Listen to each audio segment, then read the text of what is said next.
Imagine deadly rays entering your body. Every time you use your cell phone, that's right. Every time you use your cell phone, you let a certain amount of radiation into your body. It's not just an isolated problem. Every day, over 95 million people use their cell phones every day. Today, we're going to tell you about the effects of cell phones have on everyday life, how radiation enters people, things about cell phones that affect pretty much everybody. Over the last month, we've all been researching this. We feel we have a pretty good grasp on it. We found out a lot of things that most people don't know about cell phones. Adam, I'm going to talk to you about microwaves and radiation. Keep going.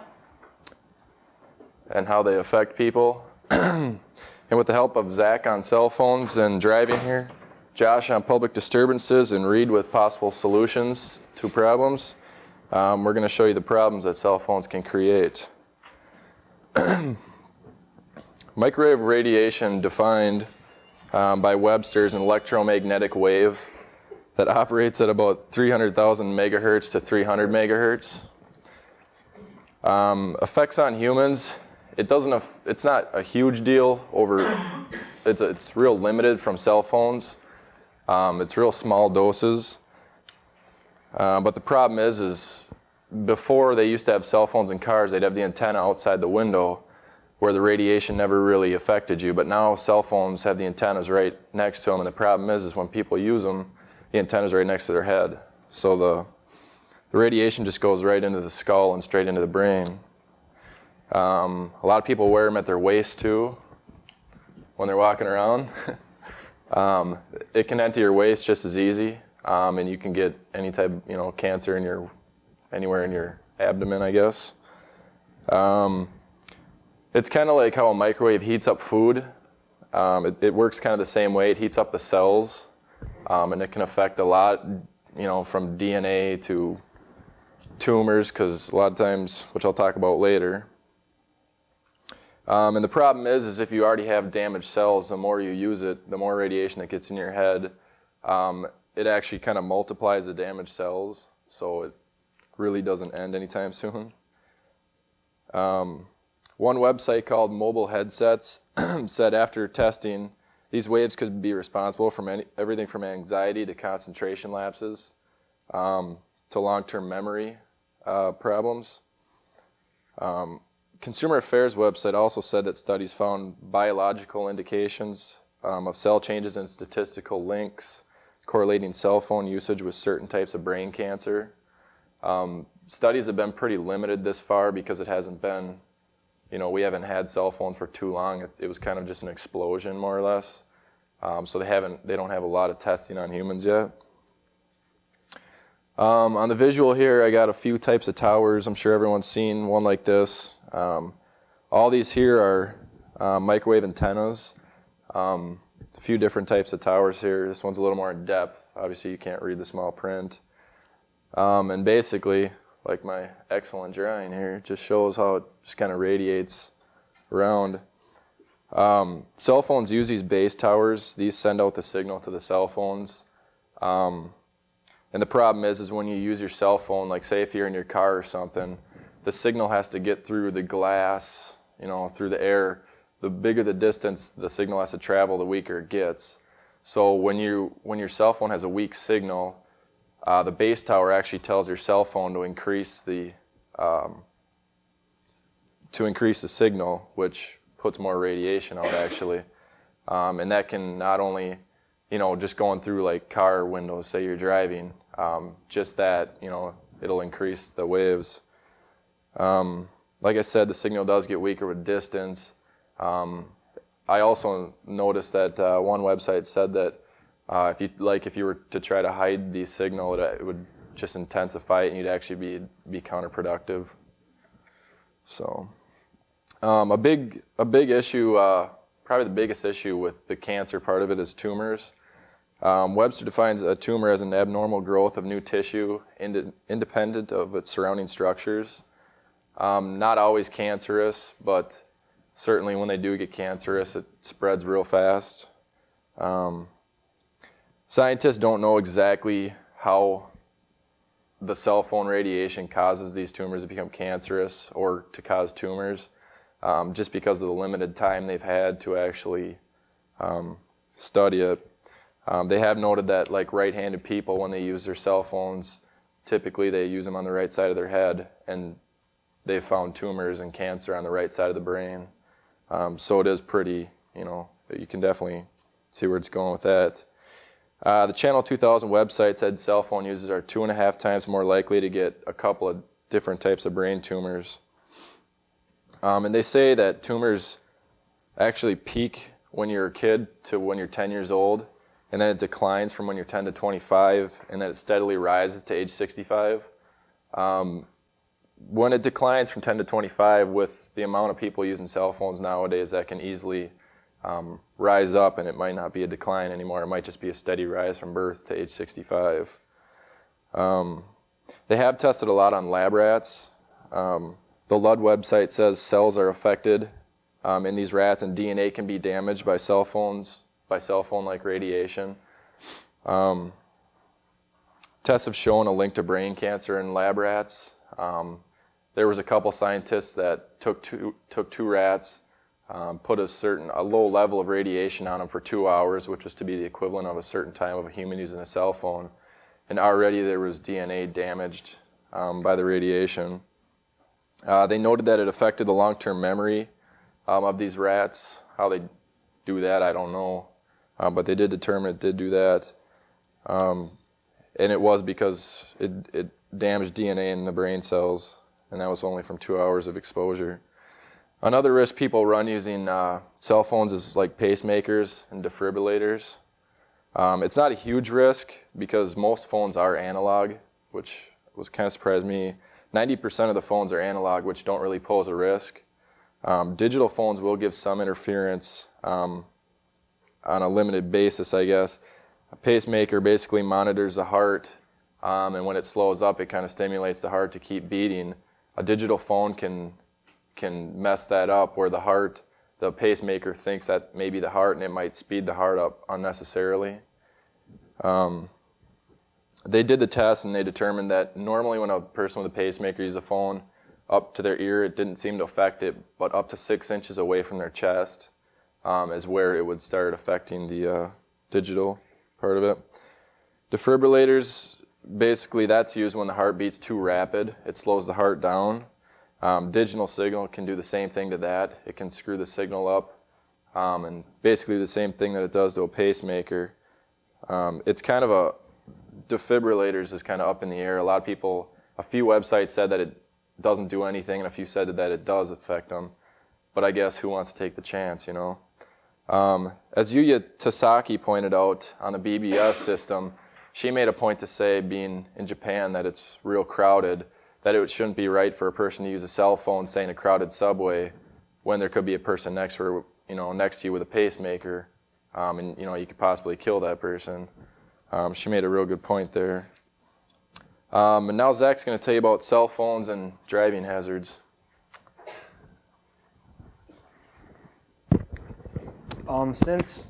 Since like a couple of years ago, cell phones got really big, especially in Japan, because like more and more people are using cell phones while they drive. This is taking their eyes off the road, and therefore there are more accidents. Jeff Gels of the Knight Rider Tribune, he wrote about a study done in Toronto of 699 drivers. All those drivers who use cell phones, of those drivers who use cell phones were 4.3 times more likely to crash. This is like the same as driving with a blood alcohol of 0.8%. This of 0.08% would be the same as like being legally drunk in 14 states. Suchi Sato posted an excellent article on the BBS. They said in Japan there's a law passed which prohibits drivers from using cell phones while they drive. This law that went into effect, after it went into effect, this decreased the number of accidents pretty significantly. You can see before The accidents were 1,473 with 12 people who died.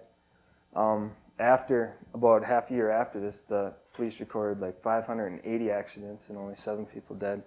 So that law, did have a pretty big impact.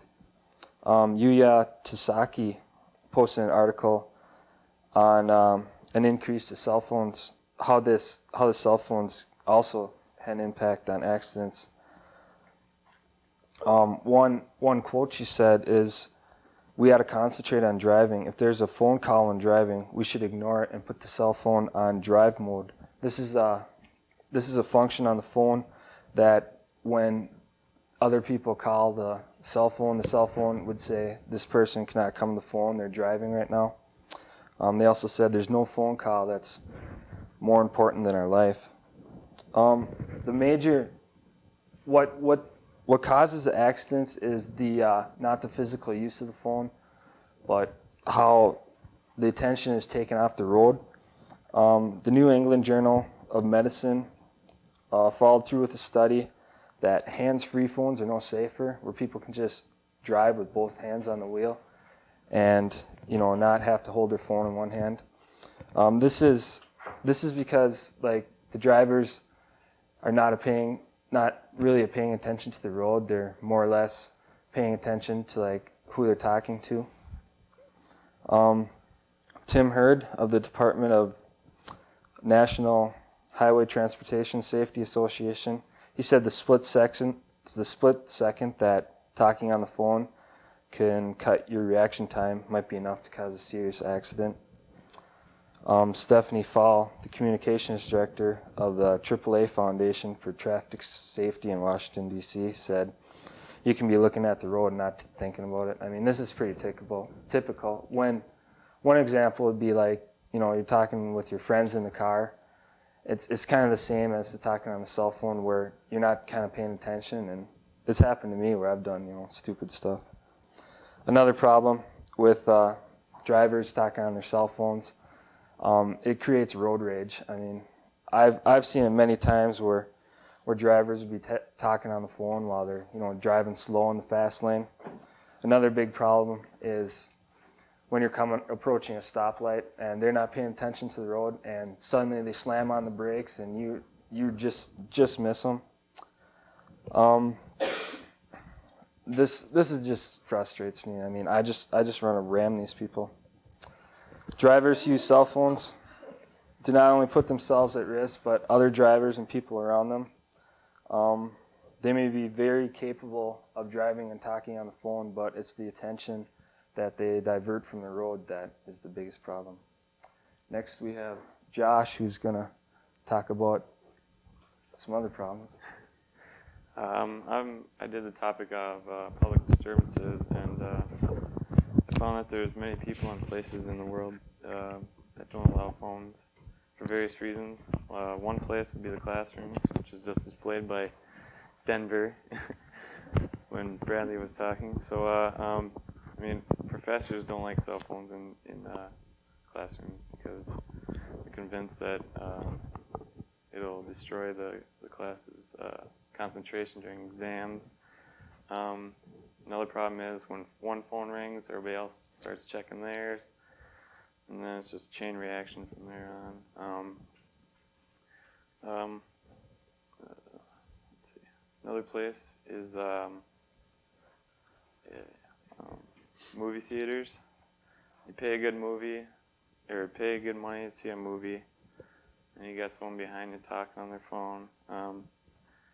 There's been many cases where fights break out in movie theaters. Another good point is you can't hear the movie, you got someone behind you. Some theaters try and take away your phone, or they remove you straight from the theater. The quote that I took from Dee Barnett, a Cinemark spokesperson, she says, "We do remove cell phones from people sometimes," which backs up the fact about removing people, so it proves that they do take action in removing people. The third is hospitals, and it is required to have your cell phone turned off in the hospital. If it's not, it may cause a heart or a breathing pump, cause a skip, which may kill someone or harm them badly. The signal can give off a disruption with the medical equipment. The fourth I found was gas pumps. The uses around gas pumps can be very severe. A cell phone could cause a spark, God forbid, and then an explosion. There has been some cases of that I found on the internet. Around Exxon stations, you're going to start to see phones with an X across them. It's not to say they're putting bans on phones around gas stations. It's just for caution reasons. So, and if you are on a phone around a gas station, you should be at least the standard 18 inches away, or just be in your car. And then there's airplanes. They tell you to turn off your phone at the start of the flight. After you reach a certain height, you can turn it on, obviously. But if you have your phone on, it could cause a crash, loss of autopilot, or a loss of total control. This could cause a disruption in the aviation equipment. So that's about all I have on that. Then we got Reed talking about our solutions. All right, I'm going to talk about the solutions to the problems associated with cell phone use. The first problem is radiation. And one thing you can get for that is you can get a product that attaches to the back of your phone that cuts down on the amount of radiation that goes through. But problem with that is it costs money and it looks kind of dumb on the back of your phone. And another solution is you can get a jacket for your phone like this that your phone goes into, and it blocks some of the radiation going through. And but the problem with that is it doesn't block all the radiation, and not all phones come with it. You can get a jacket for it. Another one was if you make fewer phone calls. Dr. George Carlo, who did research on the subject of cell phone radiation, said that cell phones emit the most radiation when a call is initiated. So like if you make one 10-minute phone call, there'll be less radiation than 10 one-minute phone calls. But the best solution if you don't want to get any radiation from your cell phone is just not to use one, because then you have nothing to worry about. The next problem was talking while driving. And one thing was you can get one of these hands-free kits where you just put it on your ear and stuff, so you can have both hands on the wheel. But then you're still, if you're in a conversation, you're not paying total attention, and then that could cause problems. Another thing you could do is not to talk while it's hazardous conditions. So then if something happens unexpectedly, you'll be able to stop in time if you're not on the phone. Another one was if you get to know your phone, because most phones have like a speed dial, so you can not, you just know what to dial and stuff. But then the problem with that is you're still dialing and talking on the phone, and then you're still causing problems. So the best solution for this would probably be to just ban cell phones in cars, period, because like a Japanese student said, 60% less accidents after they made a law banning cell phones. And then the next problem was they're a public disturbance. One solution for that would be to have no cell phone zones, where where they have separate areas for people with cell phones, like kind of like smokers, they'll have no cell phones in cell phone areas, so then people won't get disturbed by the ringing and stuff. But the problem with that is people won't want to go in the special zones, and if there's an unexpected emergency, people might need to use their cell phone if they're in a no cell phone zone anyways. And another solution for this, which is probably the best one, would be to get like a vibrating alert on your phone, so just vibrate instead of ringing, and then that wouldn't be disturbing. But some phones either don't have it, or they cost a lot more money to get it, so that'll be a problem. So those were the solutions that we came up with. And so in conclusion, today we told you about the harmful effects of microwave radiation and about the hazards drivers create when talking on the phone while driving. We also told you about how cell phones create a nuisance in public and about some solutions to these problems. So the next time your cell phone rings, think of the problems you're causing for not only you, but the people around you.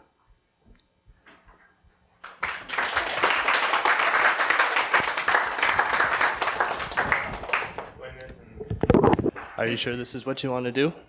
I'm Sure. I'm in too much pain for this. I have to. Let's just get it over with. Doctor? What'd you guys decide? Going for it.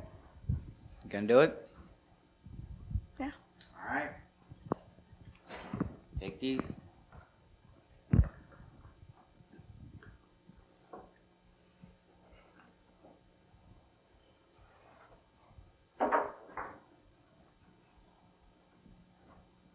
She's dead.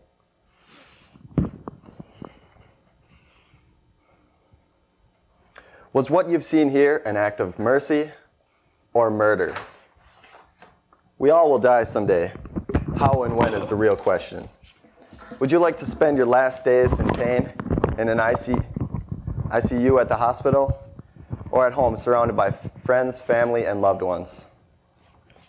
Quality of death is very important to many people, maybe even you. I'm sure everyone here would like a peaceful death, knowing that personal and financial matters are settled. Because we will all die someday, the subject of euthanasia has the potential to affect us all. Whether it's mercy or murder, it is up to you to decide.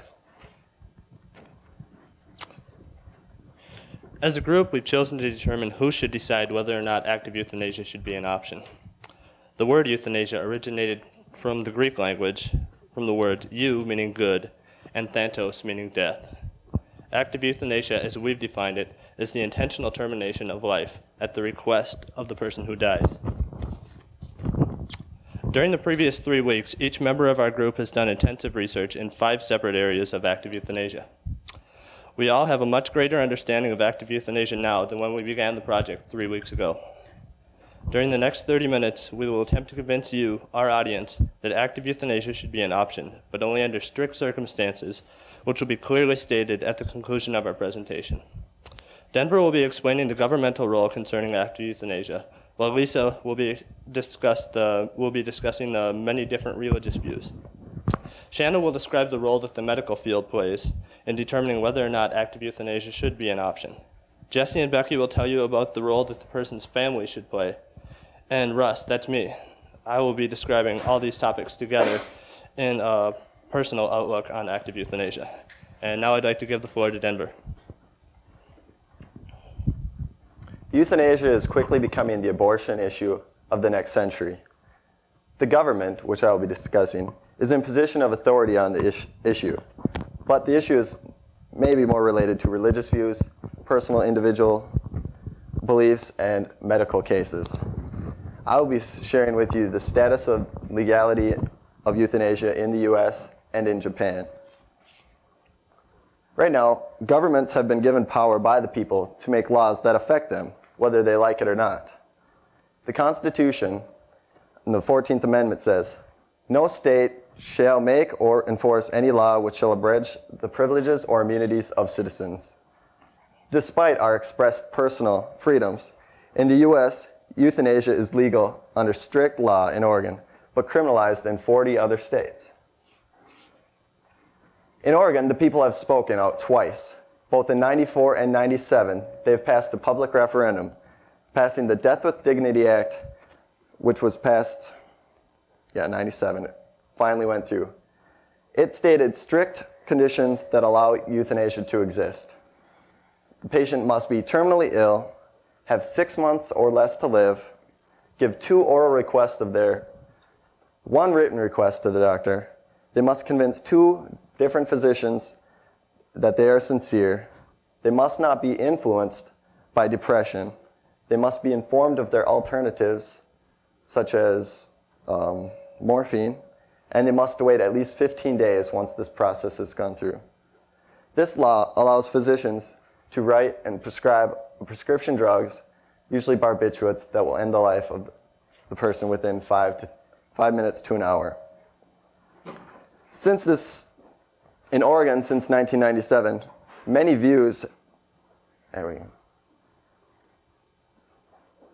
different views were expressed. They believed that because this law would pass, many people would take advantage of the law, and many people would choose euthanasia, leading to mass murders in hospitals and nursing homes. 56-year-old Oregon woman stated in Religious Tolerance website, "It's important to have the option. People will find comfort here knowing that it's in Oregon." Since 1997, there has actually only been 30 cases of euthanasia bill being used. Not the mad rush of cases that the nation expected when it passed. In views outside of Oregon and the U.S., in Maine, this upcoming election on November 7th, they will have a public referendum reading, "Should a terminally ill adult who is of sound mind be allowed to ask for and receive a doctor's help to die?" California is also considering similar legislation to Oregon, but 40 other states still criminalize euthanasia. On the federal level in our government, there are some conflicting issues. In the legislature, the House of Representatives in '99 tried to pass a bill called the Pain Relief Promotion Act that would have basically invalidated Oregon's Death with Dignity Act. The Supreme Court has upheld that citizens have no constitutional right to a physician-assisted suicide, but that the issue must be decided at a state-by-state level. In Japan, similar to the US, they have some guidelines that allow euthanasia to exist.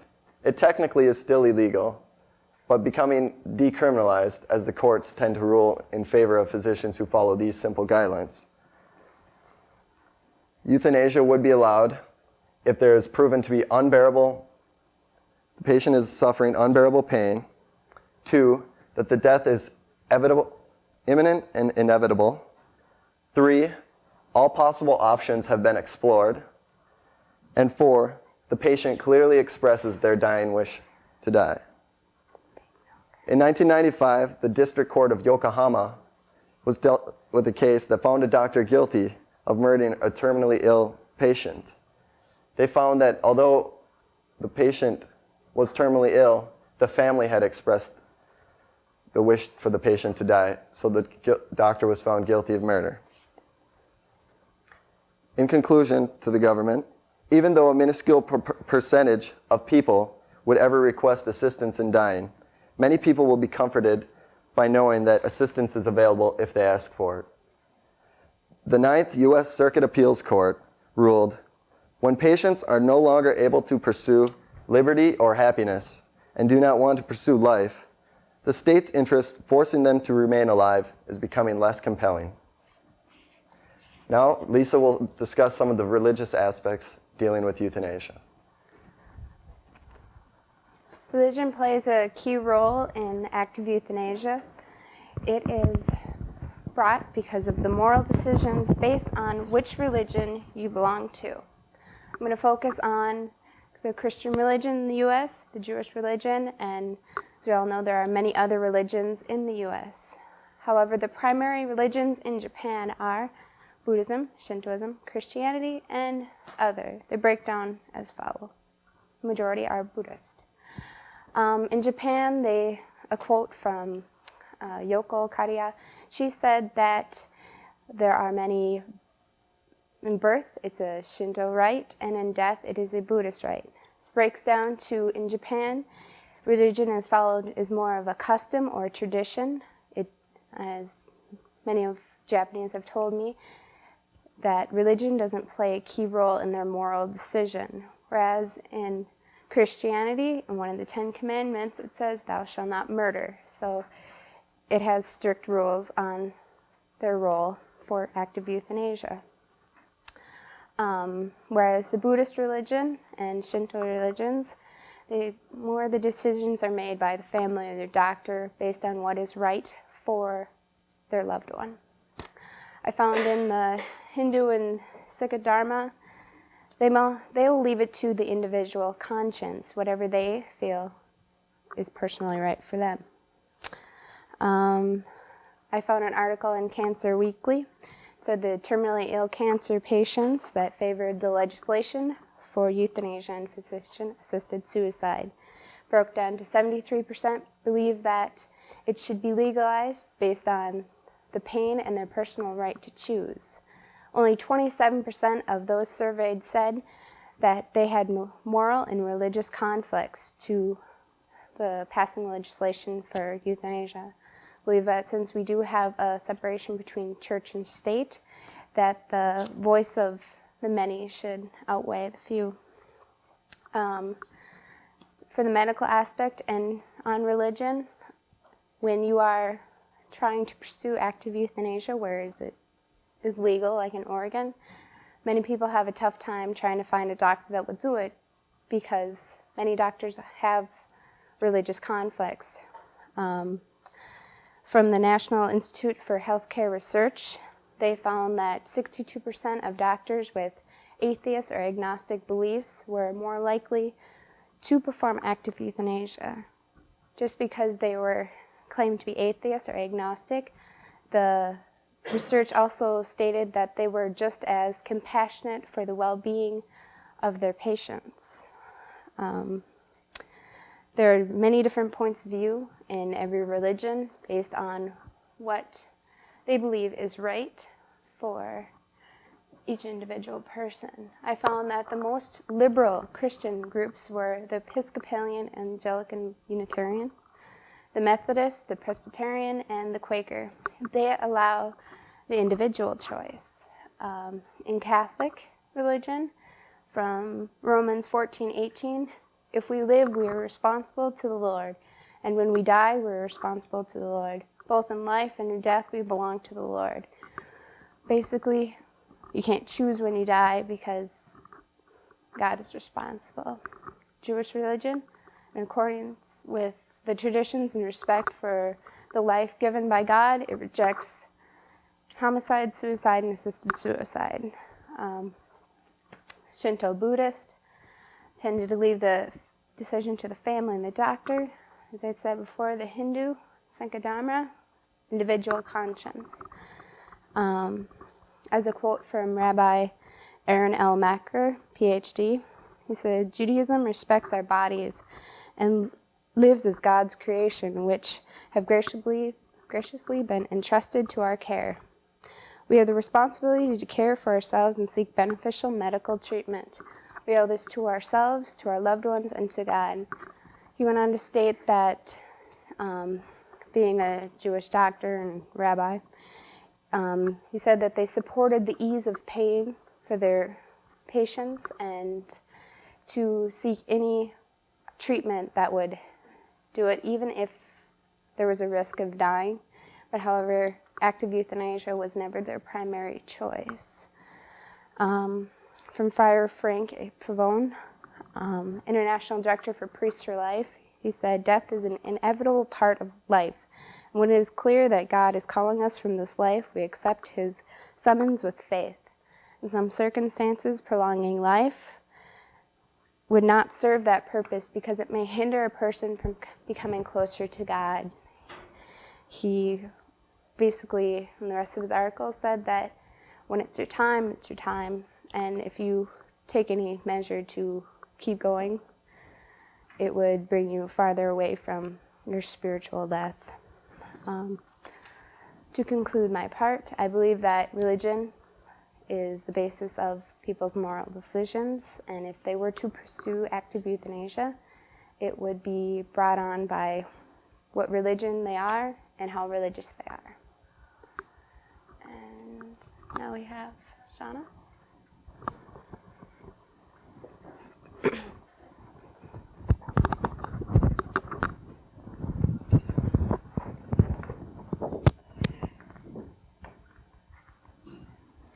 Okay, first of all, I want to start up by kind of bringing up a little fact, and it's until a century ago, medicine was a relatively powerless institution, and physicians did almost as much to kill or harm as to cure the patient. And then I'd like to restate the definition, but in a little bit different form. And the term active euthanasia is generally used to define a situation where positive steps are taken with the objective of hastening the death of a patient. For example, the administration of a lethal injection by a doctor to a suffering patient. And here's some typical cases where active euthanasia is brought on. And the first one is there's no doubt that the patient will die soon. And the second one is the option of passive euthanasia, which is an example of that would be like pulling the plug on somebody when they're in a vegetable state. And this causes significantly more pain for the patient and often the family than active euthanasia and does nothing to enhance the remaining life of the patient. And then the third one is passive measures will not bring about the death of the patient. During medical training, physicians learn to identify and diagnose depression, which is often marked by suicidal thoughts. As medical students, they learn that the desire for self-destruction can arise from pain and the fear of pain, and from feelings of despair, guilt, and meaninglessness. In a survey done by members of the American Society of Clinical Oncology, doctors who thought that they had been adequately trained in dealing with end-of-life issues were less likely to perform euthanasia. But those who had seen a patient fail to get optimal care because of administrative or other barriers had performed in euthanasia more often. Researchers reported in the Journal of the American Medical Association that top medical textbooks generally don't include enough information on how to care for patients at the end of their lives. Previous studies have concluded that many patients die in pain unnecessarily or in hospitals rather than at their own homes. Inadequate training has been blamed for the deficient care, and doctors have reported increasing anxiety about treating dying patients. Under English common law, a doctor is prohibited from taking active steps to end a patient's life, but there is an exception. A doctor who administers a painkiller to a terminally ill patient in great suffering, knowing an incidental effect will be to shorten the patient's life, will be safe from criminal liability, providing the primary reason for giving the painkiller was to relieve suffering, not to cause death. However, if one simply withholds treatment, it may take the patient longer to die, and so he may suffer more than he would if more direct action were taken and the lethal injection were given. This fact provides strong reason for thinking that once the initial decision not to prolong his agony has been made, active euthanasia is actually preferable to passive euthanasia, rather than the reverse of the two. A well-known example was the mercy killing in 1998 of a patient with ALS, or Lou Gehrig's disease, by Dr. Jack Kevorkian, and he's a Michigan physician. His patient was frightened that the advancing disease would cause him to die a horrible death. He wanted a quick, painless exit from life. Dr. Kevorkian injected controlled substances into the patient, thus causing death. The jury found him guilty of second-degree murder in 1999 of March. Another example based in Japan, and it came from Yoko Kariya, and it described a situation where a chief doctor at a hospital in Kyoto was accused of homicide by euthanasia. Dr. Yamanaka gave an overdose of morphine to relieve pain of terminally ill patients. In this case, he used muscle relaxants over morphine because the morphine did not result in death. The doctor stated that he didn't think morphine and muscle relaxants were all that different. Both were used to relieve the pain. In conclusion, I feel that there should be legal medical guidelines that doctors should have to follow, which should be set up by the government. And now Jesse will talk about the family aspects of active euthanasia. When we began to look at euthanasia, we decided that we should take a look and see what role the family would play and what kind of supportive or non-supportive roles they would take when a member of their family chose to undergo active euthanasia. For this, we had to define what family was. And so we looked, and Webster said that family is the household, the parents and children, relatives, or all those with a common ancestor. But this didn't really fit what we were looking at. So our group decided to define family for the purpose of the presentation as mother, father, brother, sister, sons and daughters, and legal guardians when applicable. So now that we knew what the family was, we had to decide and take a look at and see what roles the family played in someone's decision to undergo active euthanasia. So we looked to Japan to see what roles family took in their culture. And Makiyoko Sato said that in Japan, family they're really broken into three groups. And the first group of family members didn't like active euthanasia in any form, and we're not going to support it. The next group would be supportive of a family member's decision to end their life. And the third group really just didn't have any opinion whatsoever. Those that liked it were in support of ending the pain and the suffering of the family member. They viewed it separately from suicide, and as such was an option, and they would be supportive of a family member killing themselves. The second group didn't like it at all. They didn't see a difference between active euthanasia and suicide suicide is frowned upon a great deal in Japan, and so they would not be supportive of active euthanasia in any form. And the third group didn't really have an opinion. They said that they were too far from the topic of active euthanasia and were so far removed from anything that dealt with it that they couldn't form an opinion one way or the other because they just didn't know. Well, now that we had discovered how the family could be broken up into 3 different ways and what roles they might play, we had to look at, did the family have a right to know? Should you, when you choose to take active euthanasia, were you morally obligated to tell your family members this is what you were going to do? Well, in the Netherlands, Mr. John Horton, who was quoting the Dutch Death with Dignity Act, stated that the patient may receive active euthanasia even if family members object. If the patient so desires, the doctor may not even inform the family members of the patient's decisions. And so, in the Netherlands, one didn't have to inform the family members of their choice to kill themselves. We felt that as a group that one really should inform their family members, and that you should even consult them and tell them why you're doing this, because we felt that, well, you had a right to know, and that if your family members were going to do this, you should be informed. But also we felt that if you were informed and you were against their choice for active euthanasia, but they became incontinent or unable to perform the active euthanasia before their time in some form that they became physically unable to do so, but they had a living will stating that this is what they wanted to do, you were morally obligated to fulfill that living will even though you were opposed to their decision. Well, that was what we felt the family was morally obligated to do, and that you had a right to inform your family members, but we felt that you should support their decision whether or not it contradicted with your own personal beliefs. Here to talk a little bit more about family and the role they play is Rebecca Kittleson. Okay. Jesse covered a little bit more of the moral issues concerning family members. I will tell you about legal rights that the patient has and a little more about the living will, in which Jesse already talked a little bit about. Going back to what Denver was saying, in 1991 there was a case about euthanasia in Tokai University. A physician injected poison into a terminally ill cancer patient because of the request of the patient's family. His family wanted to remove the suffering from him as early as possible. The patient did die soon after with a heart attack or heart failure. Like Denver said, that there are 4 things examined in euthanasia in the court system about euthanasia in Japan. The 4th was doctor must get consent from the patient.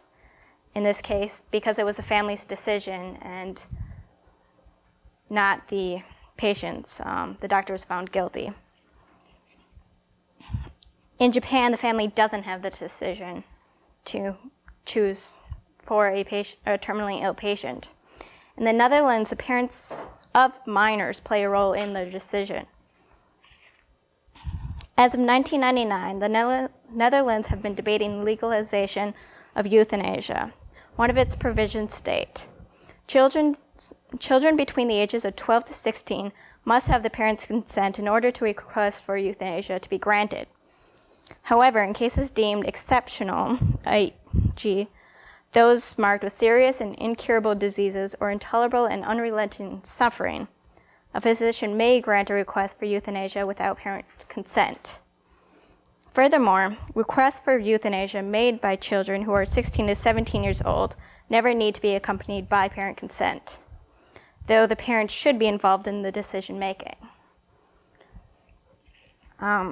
Hank Jacobson, who was the writer of this article, reacted to this provision, saying that accepting the euthanasia of minors 12 years of age and older seriously overestimates the capacity of such persons to evaluate the meaning and consequences of the right to be killed. It places an acceptable burden on these young people and may well disturb society's confidence in the relationship between physician, parents, and child.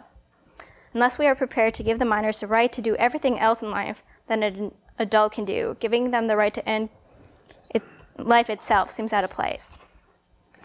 As a personal feeling, as well as the group, we disagreed with Mr. Jacobson. We believe that a 12-year-old, if the 12-year-old understands the consequences and ramifications for death, he understands that you're not coming back, or whatever their culture or religion believes. It should be their decision to make. It's their life, it's their death, it's really their decision. The next topic I have is with living wills, and Jesse touched on this. Our focus is active euthanasia. So when it comes to living will, the terminally ill patient is able to make the request after losing the ability to make the decision themselves, meaning that once a person loses consciousness, they can still make the decision through the living will that they made before unconsciousness comes. Living wills help medical staff and others make decisions about your care and treatment should you become seriously ill and unable to speak for yourself. In some circumstances, living wills become legally binding on healthcare staff. I have an example of a living will for myself that I'm going to pass around.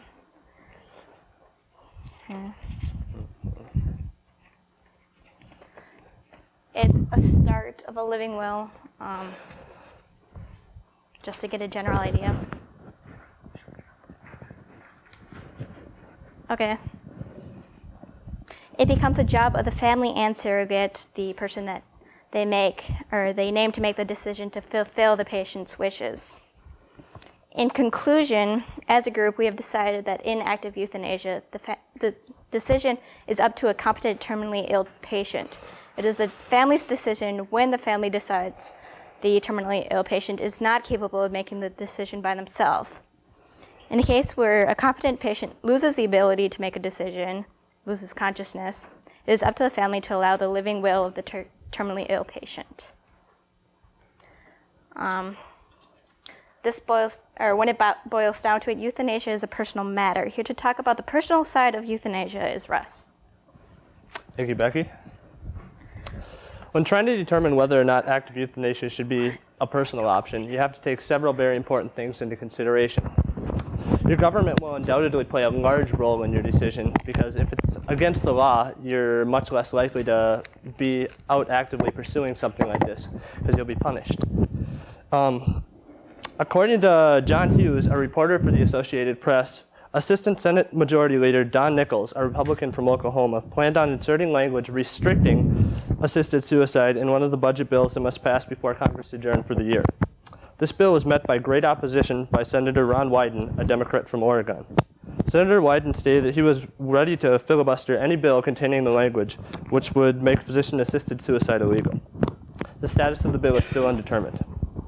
Religion also plays a large part in the lives of many people worldwide. Many religions strictly forbid the taking of life, and a good example of this would be Roman Catholics, where it's strictly forbidden to have any kind of active euthanasia. But people of the Jewish faith, as Lisa stated, are much more likely to have active euthanasia as an option. There are also people with no religious affiliations, such as atheists, and they are, more likely to have it as a personal moral decision. And that will ultimately come from within. Medical arguments are also very important because they're usually the most logical. And the doctor is usually the most educated person when it comes to a disease or an illness. And the doctor's religious beliefs will sometimes play a very large part in his decision. But in the end, it all comes down to what the physician wants. And if he believes if it's against his beliefs, he won't be taking part in any type of active euthanasia. family is also a very large part, and it's going to help people determine whether or not it should be an option.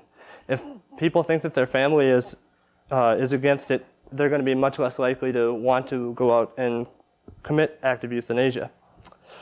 But if the family supports the decision, it's much more likely that the person will go through with the active euthanasia. It's our group's belief that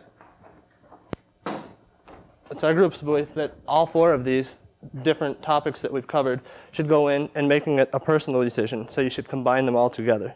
And a personal decision should be the only way to determine whether or not active euthanasia should be an option. And with our conclusion is Jesse.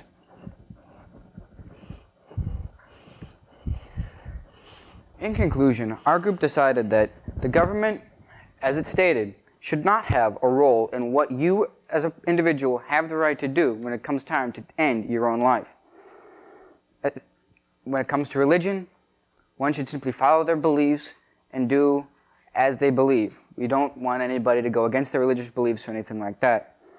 When it comes to medical, we think that there should be strict guidelines stating that doctors are allowed to do this, and these are the steps that they should follow, so that when doctors do this, they know what they are doing. When it comes to family, we think that you should be supportive of what people do, and no matter what, remember that it is their decision.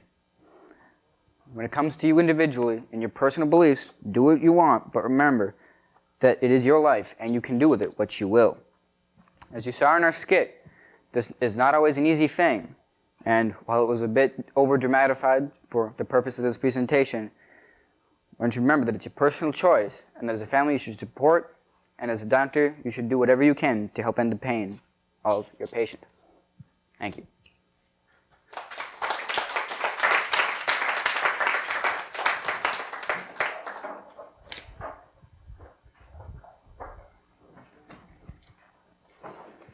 Stops on the big wheel, Marge.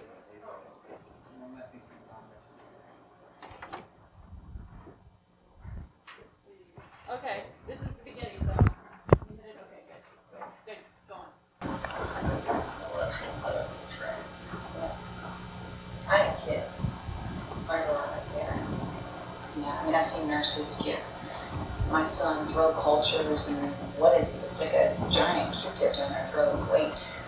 Or a urinalysis where you take that dipstick to see whether or not the white county dot is, and I'm great with people. You have to observe me, trust me on that. I'm an extremely fast learner. You show me something in the lab once, and I've got the thing. Now, I was wanting to go to medical school. See, that was my first interest, really, but then that didn't really catch it too good. But when I was first out of high school, I got a job with lower engineers and constructors in Irvine. I fell madly in love with geology. Geology? Yeah. I learned how to read maps. I love maps. Yeah, but I lost my job because my boy came down with chicken pox at 104 temperature, and my ex-husband was useless, so.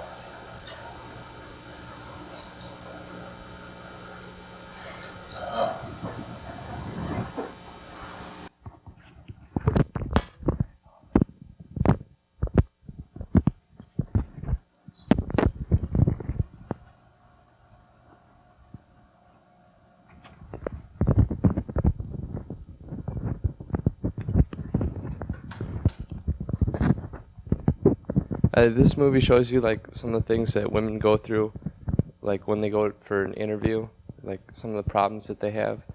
They've been like supporting their family, especially for like single parents.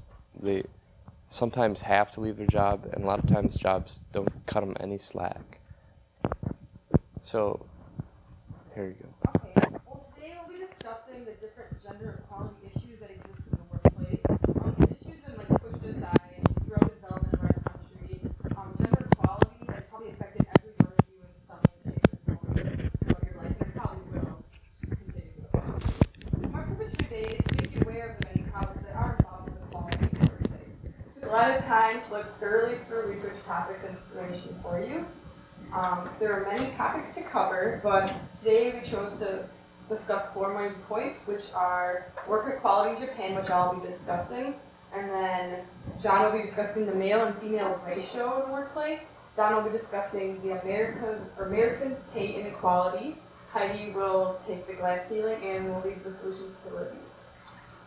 So work equality in Japan. Okay, Japanese women in the workplace relative to the male have developed a debate concerning equality and discrimination. The majority of Japanese females working outside the home are employed in non-core clerical positions. 1/3 of the women working in Japan are employed as clerks, which is just outrageous. We couldn't believe it on that. And Japan women still occupy less than 1% of all management jobs, which leaves 99% of all males, which we don't think is right either. These women have no job security, they earn low wages and receive no advancement opportunities. Even college-educated women are rarely hired for core positions. The Japanese government and most large corporations hire new permanent employees only once a year, usually recruiting directly from high school and universities. Once an individual is hired, Japanese firms make a lifetime commitment to that employee. Permanent employees are for life and receive continuous firm-specific training. This such training benefits the company for more than 20 years. These employees receive wage increases and promotions based on age and length that they've been there. This affects Japanese women seeking equality within the employment system. Culture in Japan plays much of their value in personal relationships, which is specifically implicated for women. In women's early social development, they were not given a fair opinion at all, and they got the quote that they should just go with the flow, which I don't think that's right either. These social values make an anti-gender discrimination statute unworkable in Japan. From this, Japanese women have little cohesion as a group and therefore have little political power either. In Japanese society, the female partner has primary control and responsibility over household affairs and upbringing of children. This is because the male is always at work and has little time for responsibilities at home because work is like the primary part of men in Japan. Sexual inequality in employment appears to be a universal problem, but we found that evidence seems to indicate that Japan represents an extreme case of sexual inequality. The Japan's Equal Employment Opportunity Act of 1985 has failed because of discrimination. This is also known as the EEOA. Practices base their hiring on lifetime commitment, and they are indirectly discriminating against women. Nearly 10 years after this act was passed, Japanese citizens and women's organizations are calling for revision of the Equal Employment Opportunity Act because it has been so ineffective of eliminating gender inequality in the workplace. Basically, they need women to step up and take a stand for themselves instead of just, they have taken stands for themselves, but they need to do it more. And we all believe that there needs to be more changes in that. And then next, I will give it to John. Okay. I'm going to be talking about the ratio of men and women in the workplace and how it has changed throughout time. In the beginning, in ancient times, before we really had a system, men and women were equal. They had an equal share in the household.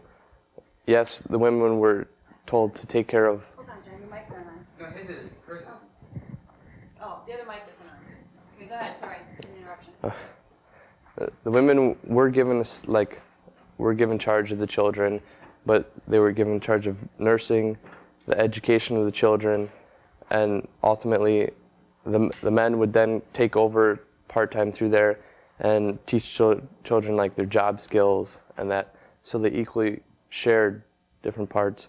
Also in ancient times, they looked up at gods. They had both men and women gods. They worshiped both, not just a male figure. As time progressed, though, the females kind of were looked at as staying at home, and the men were sent out to fight or whatever. And so forth came, whenever we got into the 1940s, came wartime. All the men were shipped off to protect our country. The women had to stay at home, and for the first real time, they had to take over running everything. They had to go out, do jobs, they had to raise money for the family because the males were off fighting and protecting us. So that's when they realized how important women really are to all of us. They can do a job just as well as any males and get it done just as good. The companies today, such as the Fortune 1000 companies, the top 1,000 companies, while they employ, while 37.2% of their employees are female, only 16.9% of them hold management jobs, and only 6.9% of the women employed hold executive level jobs, such as president, vice president. The problem with women like advancing in many workplaces is unions. Many of the larger companies have unions, and these unions are usually started by males and run by males. Therefore, women can hardly ever get into them or get higher into them to go up in the job. In Japan and in the United States, there's a common problem, or not a problem, but an excuse that companies give to females why they won't give them the higher jobs. Because many females, they go to a job right after college, and soon after that they start a family, and before long they're pregnant. They need to take time off work with their family to raise their children. And a lot of companies look at that as an excuse to give them the lower paying jobs, saying that, well, if we're only going to hire you for a little bit of time, then you're going to be leaving us. There's no point in letting you have the upper level jobs. There's no point in taking the time and the money to give you a chance at that if you're just going to be leaving us soon after. And in Japan, they don't have like daycare or stuff like that. They don't have. It's not as big in Japan. So what ends up happening is the females never usually end up coming back to work anyways, as they do here. I'm going to talk about some of the occupational ratios, like in certain jobs. In administrative positions, like legislators, managers, 63.3% are male, and only 36.7% are female. In associate professionals or technicians, 50.7% are male, and 49.3% are female, which they're like almost equal. Then you get to like some of the lower paying jobs. A clerk, 21.1% are male, and 79.4% are female, which is ridiculous. When we go to agriculture, such as farmer, stuff like that, that's usually a family tradition, like passed down, and since it's passed down from generation to generation, they tend to be more male. That's 71.4% male, and only 28% or 28.6% female. And usually the female ones are usually newer ones. They're not like a family tradition to farm. And you have like the worst one by far is like the stock market trade, where they call it the man's world. Women aren't allowed in. And there's 92.7% are male, and only 7.3% are female. And if the females that are in there, they very rarely get any, people coming to them to help them out. They don't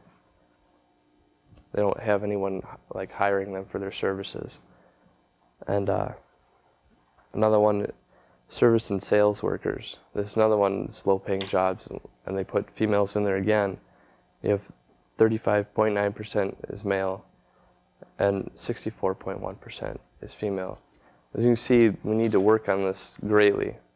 Just because, not all females are going to get pregnant or whatever, they're not going to be leaving your job, and there's no reason you should be sticking them in lower level jobs. I mean, they can do a job just as well as any male can, so there's no problem. Now Donna is going to speak.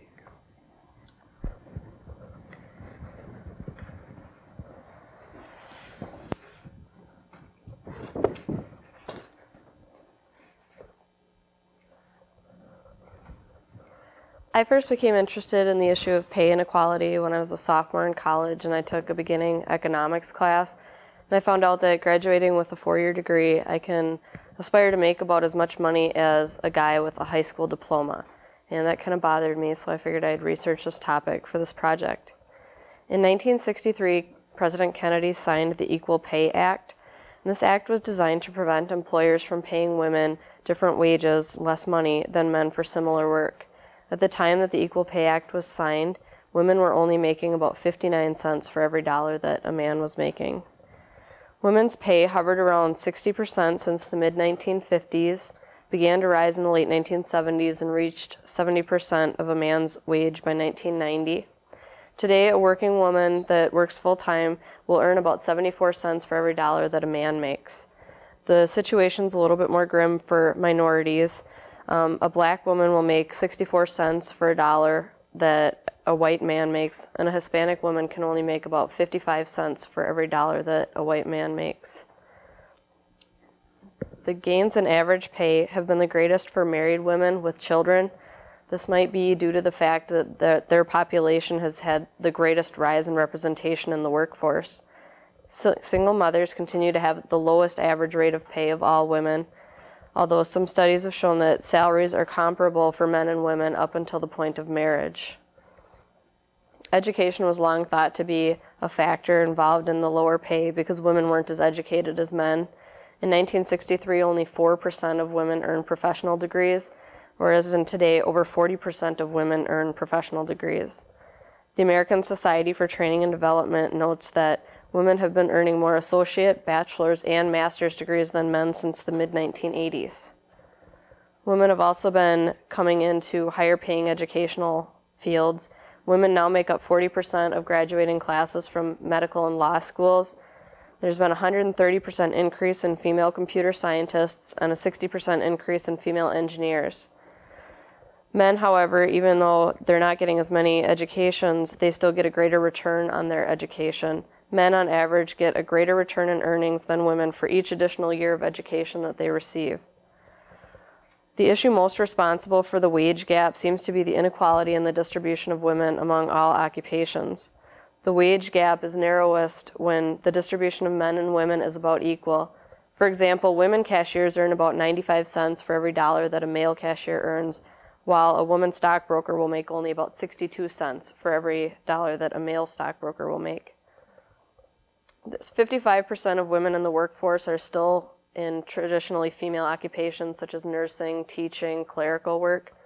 If these women working in the traditional female occupations were compared not to men, but to women with similar education and experience in a more gender-balanced occupation, they would earn about 18% more per year. Men also experience the lower wages of these traditionally female occupations. The 8.5% of men working in women's fields earn on average of $6,300 less per year than men of comparable backgrounds working in male fields. The top 10 occupations that pay women the best, the wage gap ranges from 9.5% for pharmacists to 37.6% for physicians. The wage gap between male and female physicians is roughly the same as the overall wage gap that women experienced in the 1960s. A lot of people have put forth different reasons for the wage gap. Marriage and family was long thought to be a big reason, just like John talked about. A 1984 Census Bureau report notes that women's progress and pay levels continue to be held down because a far greater number of them interrupt their careers for family reasons. But that's been shown not to be true recently as more women enter the workforce and more families are dual income families. In a recent report by the President's Council of Economic Advisors, they say that even accounting for motherhood, 43% of the wage gap remains unexplained, evidently due in large part to discrimination.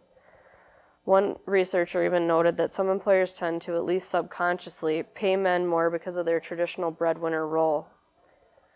Some people have their own ideas. Patricia Ireland, president of the National Organization for Women, said that it's a purely economic question because someone benefits when women are discriminated against, whether it be the companies who pocket the 26 cents on every dollar that they don't pay the women, or the men who don't have to compete as much with women for the jobs. But it seems like most researchers agree that the the biggest reason for the discrimination is the discrimination against women's occupations. That's further noted by the fact that as the percentage of women in an occupation rises, the wages in that occupation tend to fall. The gender wage gap has a lot of implications. One of the biggest is that it could help a lot of families if it were eliminated. The Institute for Women's Policy Research says that if women and men were paid equally, more than 50% of low-income households across the country, both dual earner and single mother, would rise above the poverty line. That would have tremendous implications for welfare programs, food stamps, and a lot of government assistance programs. So the gender wage gap is a very important part of the inequality in the workplace, and there are also other issues such as promotional inequalities, which Heidi's going to talk about now.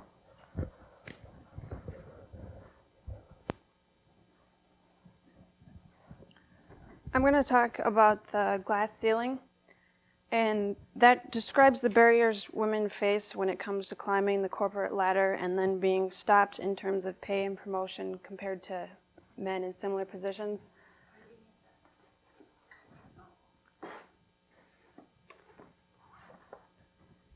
And that basically means is you're going up and you can see the top, but you hit this glass and you just can't get there. There are 3 myths, according to the Human Resource Planning Journal, about women and their careers. The first is that they haven't been in the pipeline long enough to advance. And the second is that women have children as their priority and therefore they are less committed to their careers. And the third is that they do not have the educational credentials to advance in the careers. Men and women have very different leadership styles, which comes into play during management. Men tend to be more competitive, aggressive, and individualistic, while women are more focused on teamwork, inclusion, sharing their power and information, and cooperating with others. As you can see here, women make up half the workforce today, and it is projected in 10 years that they'll make up 62% of the workforce. They're now about a third of the MBA candidates, and the smallest 20% of the companies have 3.5% of their managers as women, and the top 10% have 1% of their managers as women. It has also been found that women are more likely to manage companies that specialize in healthcare and social services instead of companies that do construction, agriculture, or mining. When companies grow across the seas, they tend to look within their company to find someone to promote to that job instead of looking outside, because that is much harder, as you know today. It has been found by the Washington Post that women are less willing to move overseas in their first year at work, but men are less willing at a point in time after that when they're asked again. 8% of women said they would never relocate, while 17% of men said they would never relocate. And there were some executives polled, and 80% of them said global experience is more and more a must for advancement in large corporations. One example of the global situation is Lori Rowland, that works at Gillette. She started there in 1989 and declined to work overseas at that point. Later in time, she said she would be happy to work overseas and made that very clear in both formal and informal situations. Later, she was asked to work in London in August of '97, but she was 8 months pregnant and on bed rest, so she had to decline that. Carlton Fiorna is now the CEO of Hewlett-Packard, which is the largest company with a woman CEO. It has 123,000 employees and a $47 billion revenue a year. She is only the 3rd woman to run a Fortune 500 company, which is 2 more than 20 years ago. She says the glass ceiling in the tech industry is now shattered and that nothing whatsoever stands in the way for women. 17% of the executives in Hewlett-Packard are women, up from 7.6% 4 years ago in '96. She and her coworkers, her women coworkers, agree that women face discouragement from male students in college but rarely encountered it on the job. Susan Estrich wrote the book Sex and Power, Women Climbing the Corporate Ladder. And she believes that women must take responsibility for themselves, as they tend to validate their perception as uncommitted and therefore unworthy of promotion. She says instead of joining together to change the rules, they merely play by the rules or take a less ambitious course. She blames unconscious beliefs instead of just outright discrimination for these problems that are held by both men and women, that women are less aggressive, less capable, and less hardworking than men. And one quote I really liked from her says, "If you think the lack of retention and promotion of women not as a moral question, but as a problem that is limiting the talent pool and needs to be resolved, it can be." Angie McLean is the director of Linden Optometry, and she has been in situations where she said she's dressed up in a business suit, she's with her male coworkers, and the male doctors will come up to them and ask the males the technical questions instead of asking her. She says women can't think they have the ticket just by holding the degrees because men automatically believe men just know more. As a woman, if you don't look confident and don't respond confidently, no one will trust you. Lila White, the executive director of Pasadena Playhouse, says the professional ladder is easier to climb in the nonprofit sector than the corporate world because of lower pay scales, which discourage men from even applying to those positions. And she says, "I have found men to be supportive and accepting and even rather enthusiastic about moving women up into executive positions." Now we have Libby with the solutions.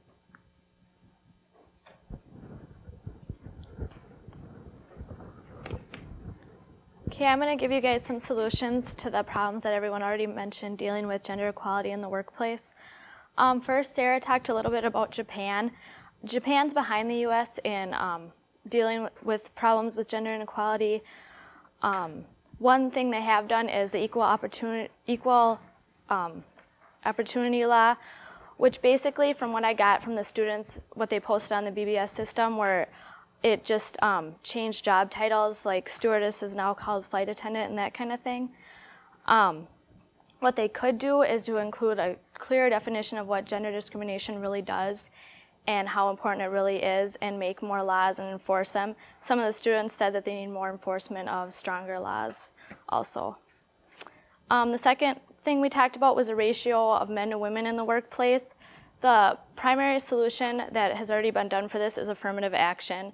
Everyone probably knows what it is. It's quotas or standards that companies and universities have to make when they allow and hire women and minorities into their companies.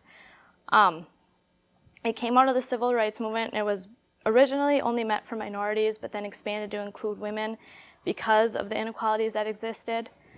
The Washington Post called affirmative action one of the most ambitious attempts by the government to end discrimination. This is probably true, but there's also some problems that have came out of affirmative action. One thing is reverse discrimination, which is when two people go in and apply for the same job, and one's more qualified, and the other one who's less qualified is a minority or woman, and they have to hire them because of affirmative action. This mostly affects white males because they're basically the only group not covered in affirmative action, and they have a lot of problems with it. Also, it can give the perception that when women and minorities are hired, that it was unearned because of affirmative action. The article in the Washington Post also did a survey that showed that a percentage of women and minorities don't think it's worth it because their success is looked at as not earned. I agree with President Clinton when he said, "Mend it, but don't end it." I think affirmative action needs some changes, but not completely end it, because there's still a lot of discrimination, gender discrimination that occurs in the workplace. The second problem in the U.S. that we talked about was pay inequality.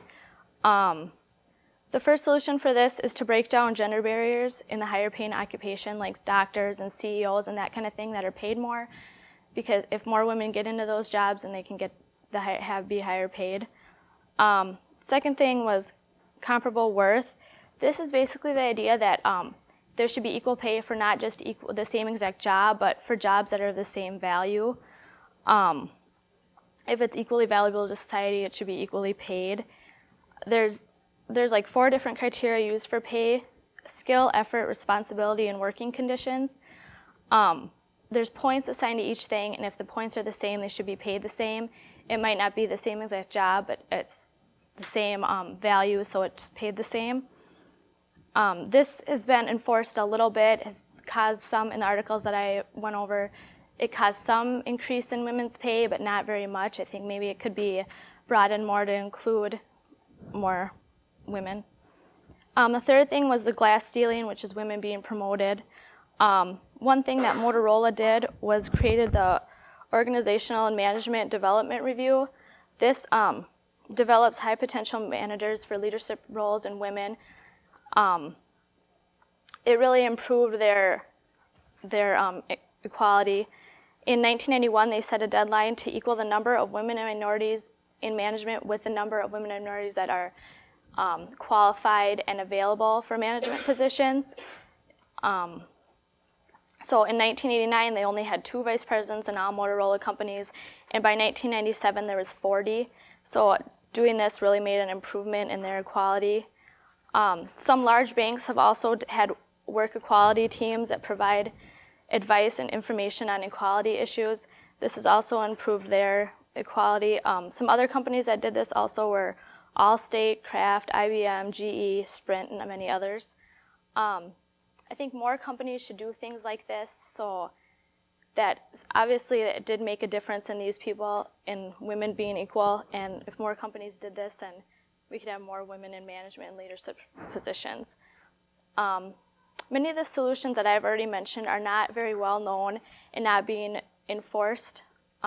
If we take gender inequalities at work seriously, we should pass more laws and enforce more laws to make changes to make gender equality in the workplace. To wrap everything up, we talked about gender inequalities in the workplace, dealing with Japan, the ratio of men to women in the workplace, pay inequalities, and the glass ceiling. And then we gave you some solutions that have been done or could be done to change things. Gender inequalities are very prevalent in our country, society, and are a problem. Changes needed to be made to ensure equality for everybody.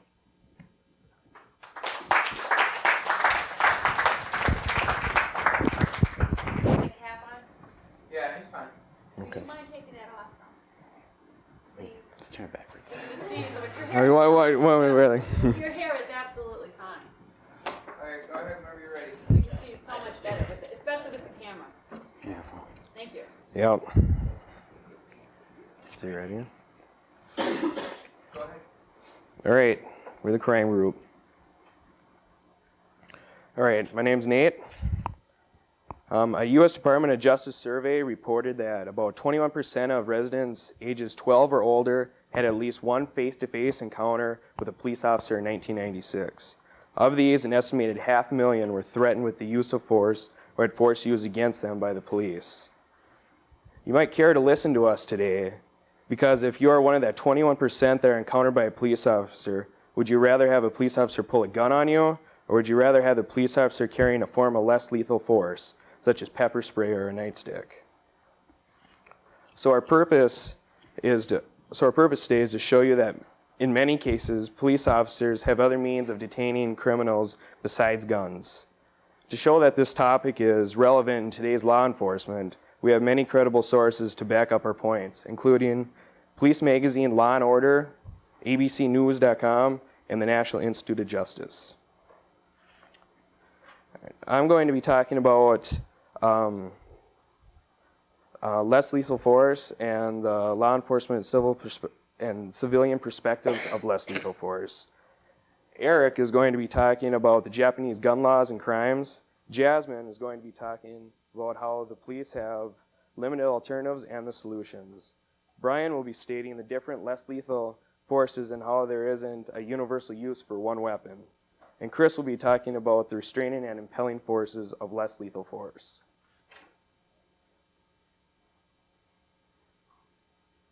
All right, our problem is not enough law enforcement agencies use less than lethal force today. The United States should increase funding and the use of less lethal force. Unlike the US, Japan does not use less lethal force in their day-to-day activities. Before I should go on, I should state the difference between non-lethal and less lethal force. All right. The problem with calling any weapon non-lethal is that it gives the impression that such a device will never have deadly results. Therefore, if death results from the use of a device called a non-lethal weapon, it could have severe consequences during litigation proceedings. Less lethal is a device that is designed to temporarily debilitate a suspect while minimizing deadly results. They supplement the standard issue firearm and are not designed to replace the standard service weapon.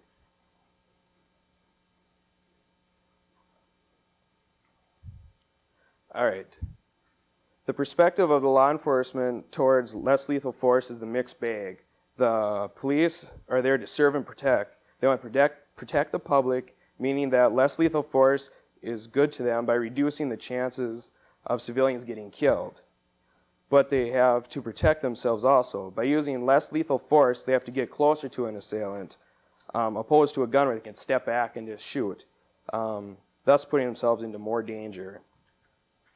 The perspective of the civilians toward less lethal force is also mixed. They want to feel safe that the police can subdue a criminal in the best way possible. In most cases, people would like to see the police not use their guns as much, thus increasing their safety. But they want to see the police stay safe also, so if they need to use a gun, so be it. Now here's Eric with Japanese gun laws and crimes.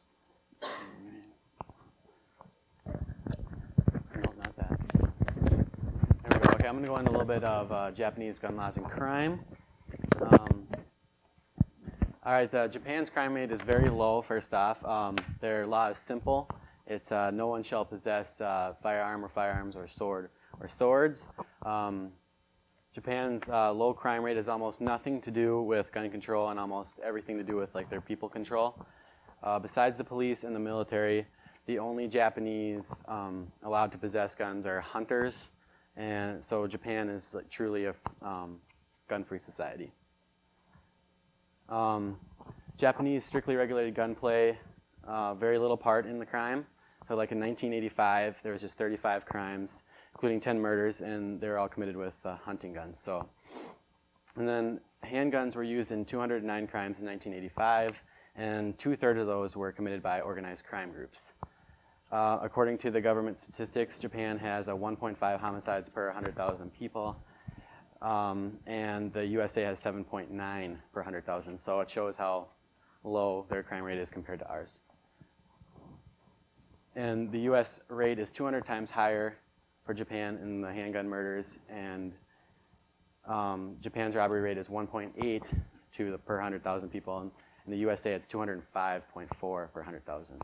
Once again showing the low crime rate. And a little bit about Japan's justice system. Japanese criminal justice system bears more heavily on a suspect than any other system in an industrial democratic nation. And for example, one American found this out when he was arrested in Okinawa for possessing marijuana. He was interrogated for days without an attorney and signed a confession written in Japanese that he couldn't read. And he met his lawyer for the first time at his trial, and it only took like 30 minutes for them to convict him. So the Japanese police and prosecutors may detain a suspect indefinitely. So that was his case there. They can do whatever they want to him for however long they want until he confesses. And partly as a result of these coercive practices and partly as a result of the Japanese sense of shame, the confession rate is 95%. And the conviction rate for violent crime is 99.5%, meaning you do something and you go to trial for it, you're pretty much screwed, you're going to jail. Okay, a little bit about the Japanese police. There's 15,000 Koban police boxes throughout Japanese cities, and these police boxes are citizens go to the 24-hour-day boxes, not only for street directions, but to complain about day-to-day problems such as noisy neighbors, ask advice on how to raise children. Even some of the policemen and their families live there, so I guess they're not really just like boxes. They've got to be bigger. They also spend time teaching the neighborhood youth judo and like calligraphy. And they don't spend all their time in these boxes. They go around, make home visits, keep track of like who lives in these houses, and you know, they make sure they ask who to contact in case of emergencies. And they also check like the gun licenses, make sure they're not stolen or misused. So like Japanese police are very close with a lot of the people. And in America, to prevent corruption, police are frequently rotated from one neighborhood to another, so it's not as close. Federal Judge Charles Silverman writes, "The cure is worse than the disease, for officers develop no sense of identification with their beats, hence no emotional stake on improving the quality of life there." So in America, the policemen aren't as close with the people like as Japan police are. And then a little bit from the BBS, the Japan crime group wrote a little bit about less than lethal force in the police, and they said there's not a law like about non-lethal forms in Japan, and we don't know like such things as pepper spray or tasers because police don't like publish it. But there is a public law saying policemen can carry or use small weapons for carrying out their work. Police can use weapons when they're considerable reasoning for arresting criminals, preventing getaway, defending self and others, deterring the charge of interference with a government official in the exercise of duties, and they judge rational and necessary. And so the Japanese police carry guns, but they rarely shoot them. They instead use their black belts and judo or police sticks. And on average, the Tokyo police only fire like 6 shots in a whole year. So it shows they don't use their guns at all, really.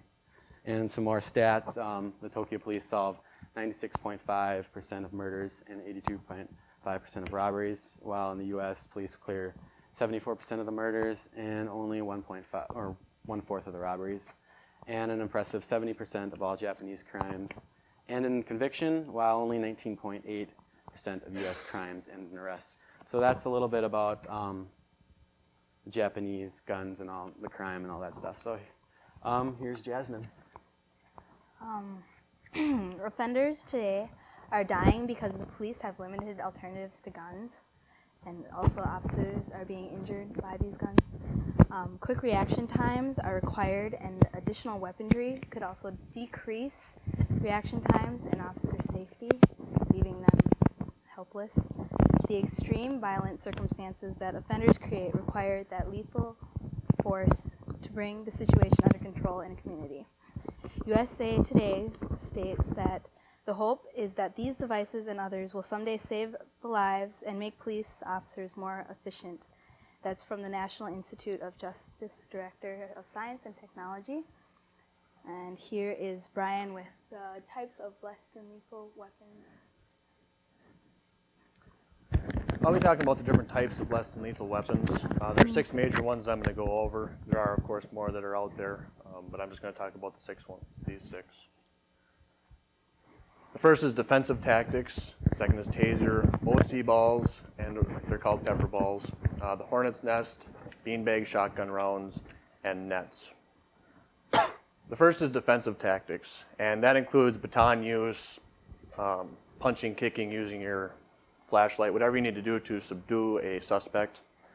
And those will be used before any less than lethal weapon is used, any of these other technologies I'm going to talk about, unless it does endanger the officer by getting too close to someone with a stick or a knife or something like that. The second one that I'm going to talk about is the taser. And this is a very interesting less than lethal weapon. It delivers 50,000 volts to a suspect. It's carried on the tool belt of an officer and looks similar to a firearm like that. It fires 2 electrodes out towards the person, approximately 15 feet. Those then come in contact with the person's chest usually. And once there's conductivity across the chest, it then starts to deliver T waves. T waves are mimicking the body's own natural communication with the muscles. Therefore, it immobilizes them from moving in any way. They can't move their body, they'll drop whatever they're doing, they'll fall down to the ground and they'll start shaking. The nice thing about this is officers are able to go up to the suspect while they're down on the ground and handcuff them, take them into custody, and then release the taser. They then return to normal in approximately 3 seconds after. I do have an online demonstration of this.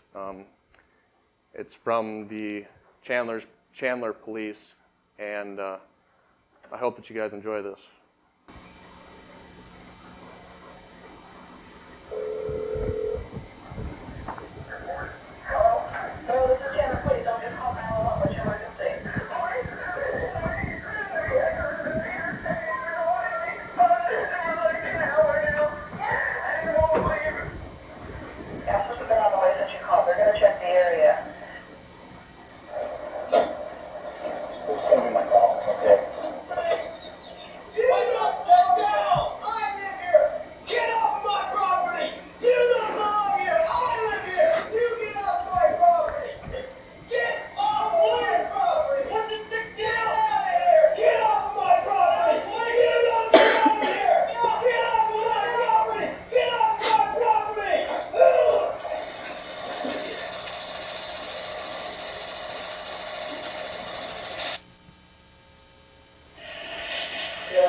Oh, geez. Well, I'll keep talking as we go through this. As you can see, it was an immediate disablement of the person. That would have been an authorized use of lethal force, given that, or another type of less than lethal force. So that obviously just did save his life. He wasn't in any dire problem at any time, so he was able to get up after that and continue about his way. I'll just start talking about the second type, or the third type of weapon that I'm going to talk about, and that's the OC balls. They're essentially pepper balls, and OC stands for Orleasin Capsium, and I'm not going to say that, so I'm going to call it OC. Essentially, they're just paintballs filled with a synthetic pepper dust that are fired at a subject, and they then explode on impact, and the person then inhales, and it gets the dust in their eye, causes inflammation of the lungs, and they are unable to breathe. And as a basic human nature, if you start feeling like you're going to die from the pain and not being able to breathe, you're going to stop whatever you're doing and start trying to save your own life. You're not going to worry about holding on to the knife or whatever you've got in your hand that could be causing pain to the officer or death to the officer. They are fireable up to 100 feet, so they are good for riot control. They can also be used for close encounters. You can fire them at point blank range. They do travel at about 300 feet per second. That's what the paintballs look like. It's nice because it only lasts for about 10 minutes on the subject. It does have a little bit longer effect than the taser, but there's no permanent damage in any way to the subject. There's also an online video of the LA County Sheriff's Department who is currently using this technology, and it's a demonstration that was done on the news. It's kind of funny, but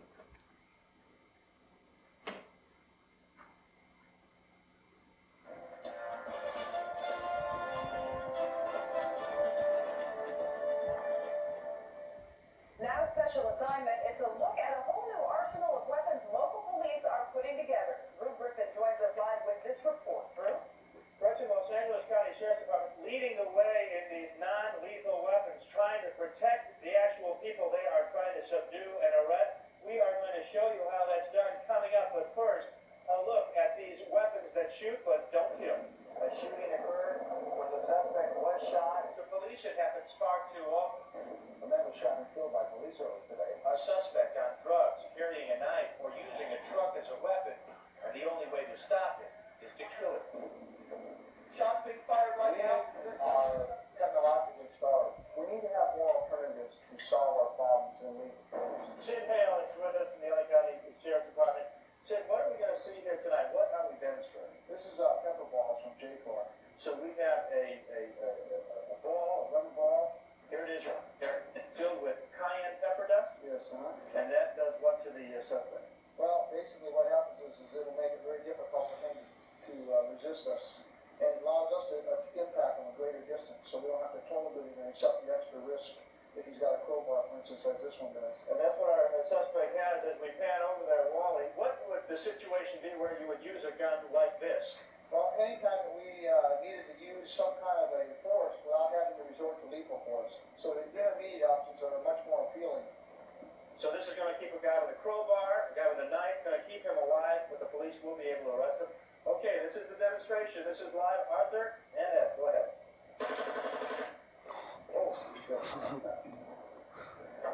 Arthur, you're coughing. You feel that pepper dust? Obviously, you saw we saw him. Drop the crowbar immediately. This has the desired effect. As you can see, he's just trying to maintain his life functions now. He feels like he could die. So after 10 minutes, Arthur, I don't know, you look like you can talk very well, but does sting hurt worse than the pepper or the pepper? Both are pretty bad.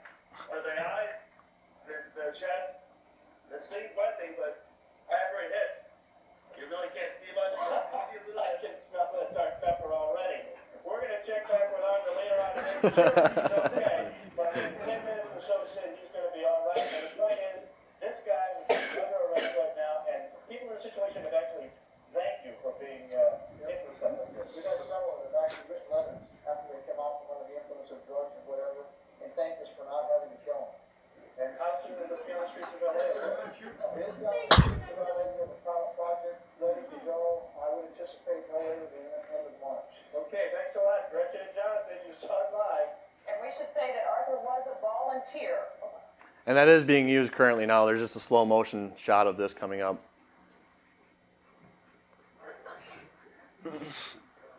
So as you can see, it did immediately disable that person and did cause him to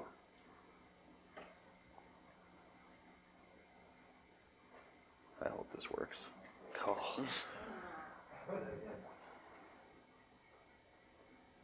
Oh. Well, I'm going to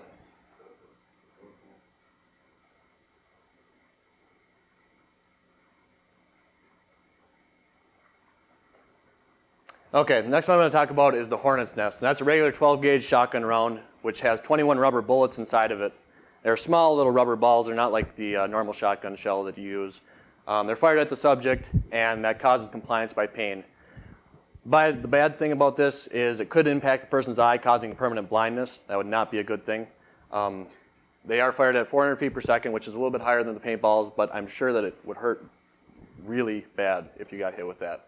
It is portable. It can be used in a regular shotgun, so it is. That's one of the advantages of that. The second one, or the fifth one I'm going to talk about is the beanbag shotgun rounds, and those are essentially the regular shotgun rounds that have a beanbag rolled up inside of them.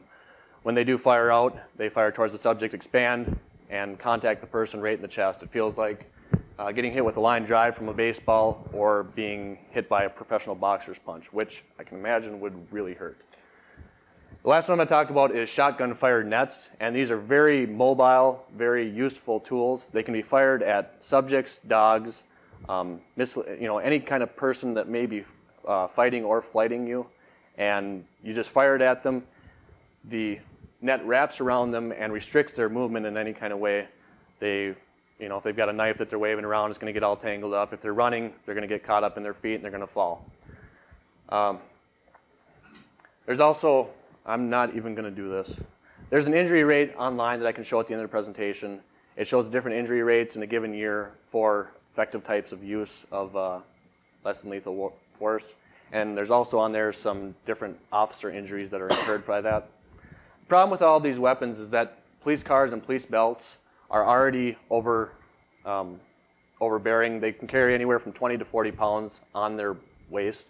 If you're trying to run after a suspect, that's not going to help you out catching them. Also, the trunks of the vehicles, you can't be putting in a bunch of different weapons to be back there. They've got their medical stuff, miscellaneous stuff back there. So now Chris is going to talk to you about the restraining and impelling forces. All right. What the restraining forces means is what's keeping less than lethal forces out on the streets and why they're not being used more universally. A big question that some people have is how safe will the officers actually be? I have a quote here from an article, Soft Kill in '98. A retired Army colonel said, What happens if you've been ordered to squirt them with a glue and they start shooting at you with a bazooka? Basically, this means if they've got guns, you don't want to be shooting glue or pepper balls or whatever you got at them. And that's why we basically just use this in officers and not in soldiers, because soldiers, if you go to different countries or something, they're going to be using guns most likely. You don't want to be using, you don't want to hurt yourself more than them. When an officer is hit with a stun gun, how do you know he isn't playing dead? Basically, that's another safety factor. That's why we need a lot more testing and statistics out of it before they use it more often.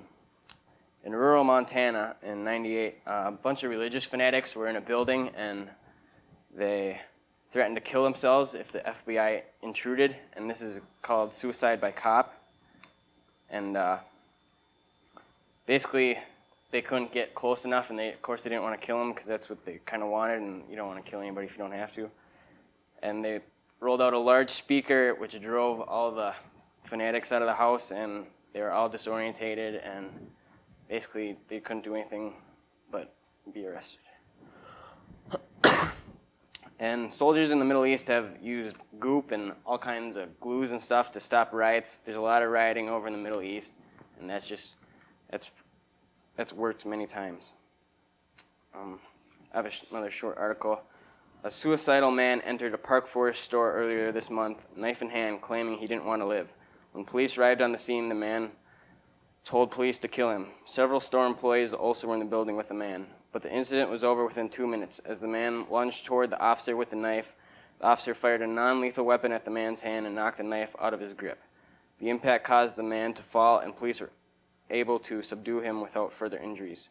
Situations like these are becoming more frequent. Park Forest Police Chief Robert Mayamina said it is called suicide by police, which is where a person requests to be killed by police. Less lethal tactics can avoid the worst, death. So basically, the less than lethal forces help a lot when they want to be suicide by cop, when they're just going at the cops trying to kill themselves. Will the weapons cost too much? Right now, a lot of weapons cost a lot because they need to be necessary, practical, inexpensive, need minimum training, and sturdy but inexpensive to repair.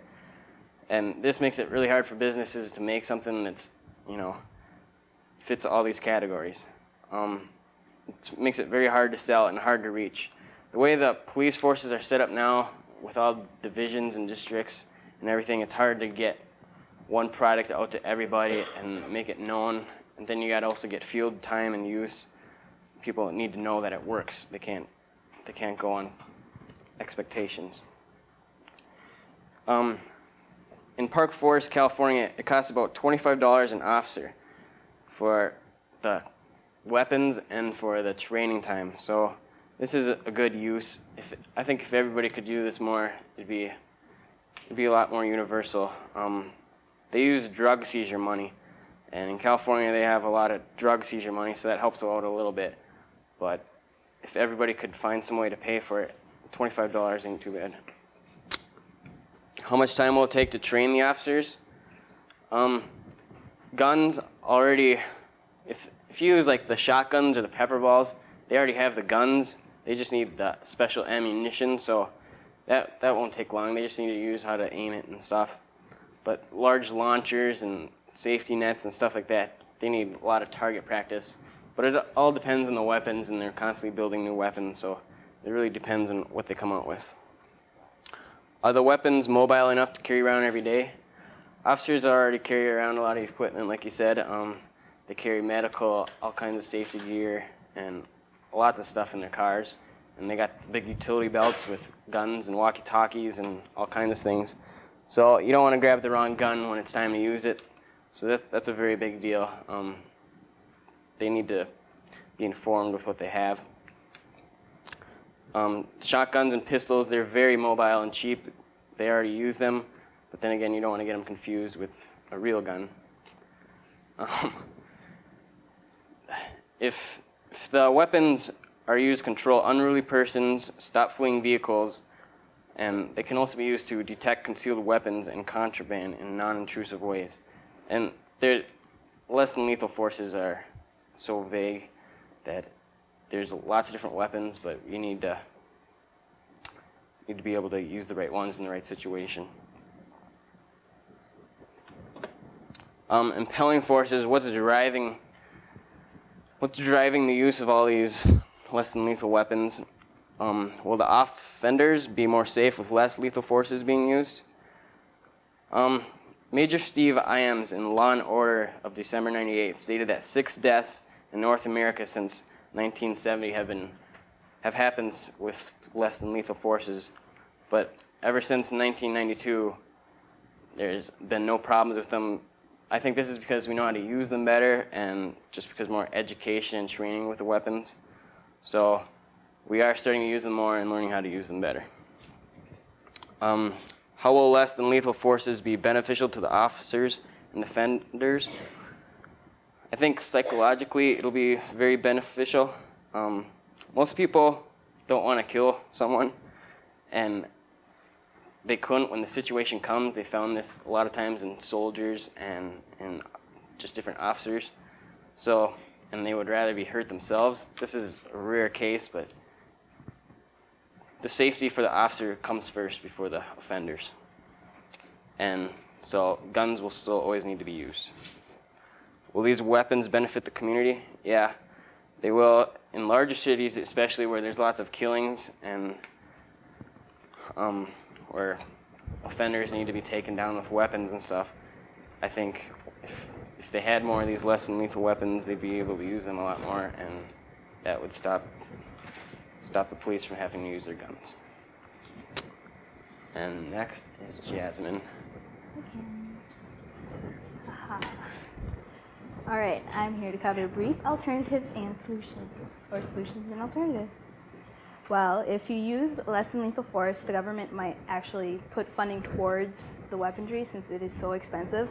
An example of this is in order for Minnesota to keep a portion of federal highway funding money, the state has to decrease the legal alcohol level to 0.08% by 2003. If the law enforcement doesn't maintain its less than lethal force policies and weapons, the government won't provide additional funding to the agencies. At least that's our idea. Government subsidies towards less than lethal force retailers and developers. We hope that they'll, put forth an action to help us out. The National Institute of Justice is also overseeing development at national labs. They are testing several non-lethal chemical agents to apprehend criminals. I'm sorry, I'm sick. Optional use of less than lethal force is different than wearing lethal force weapons. We as a group believe that the OC gun is the best choice. Next. Do I do that? I don't know how to use this thing. Aha, that's the OC gun. We think that it's the best choice for all-around use for less than lethal force. Well, we feel that less than lethal force is necessary to keep our society from killing one another, and that one day the government will understand the need for law enforcement funding of less than lethal force weapons.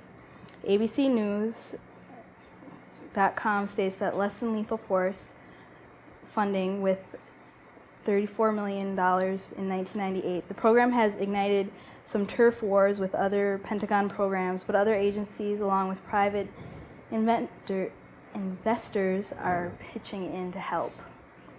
Today we have covered many items related to less than lethal force, such as Japanese perspectives, law enforcement uses, time, mobility, availability, weapon types, and solutions. As America becomes more familiar with less than lethal force, we believe that it will play an important role in law enforcement and personal security of future and today. Since technology is expanding daily, soon less than lethal force will become more readily available and easier to use.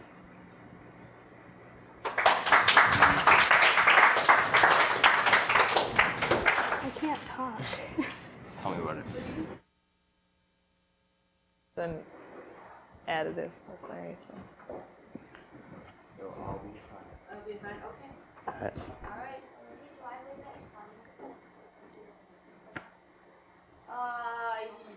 Yeah, why don't you wait for that 20 minutes?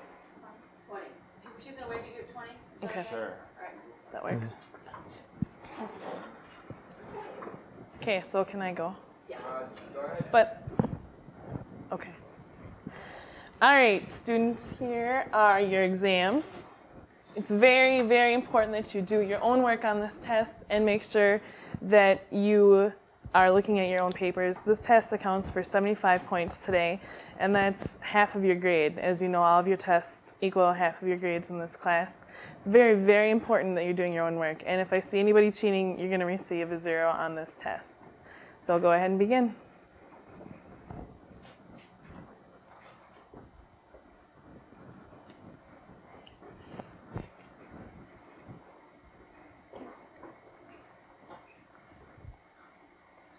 What was that? Nothing. What did you just give What? him? Nothing. I don't believe you. Let me see. Tony, what's in your hand? Nothing. Let me see. It's a love letter. I want to show you. Okay, then you both get 0s on your tests. Adam?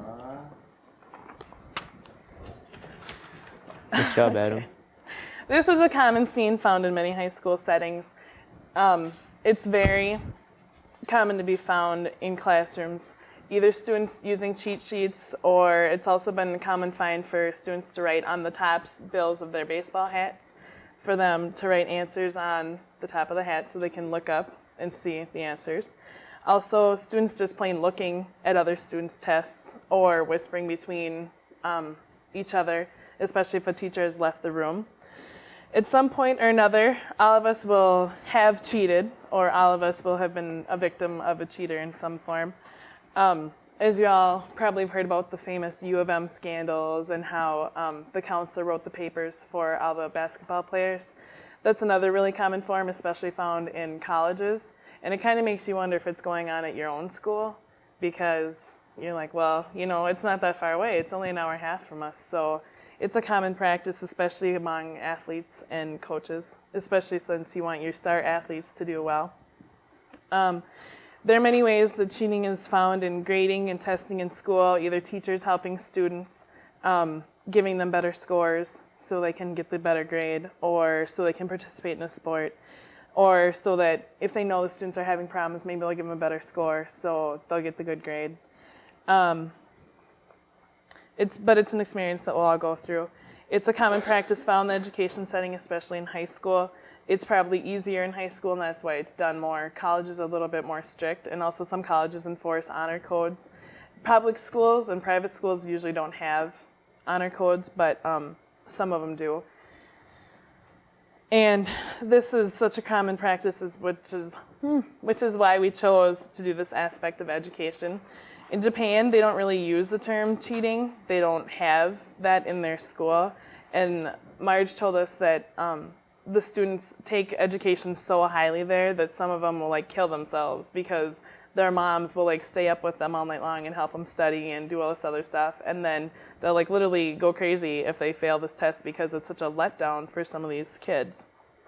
And like we showed in the skit, that was a common form of cheating in America. But one thing that they said that was common in Japan was to bribe either the teachers or to bribe other students. And that is what they do over there. We've spent the last 3 weeks researching this topic over the internet and on the BVS system, and we feel we've gained some good knowledge in this area. And Katie and Tony will go next, and they will discuss the two viewpoints of cheating, Japan's and America's viewpoints, and then some of their ideals and opinions on cheating.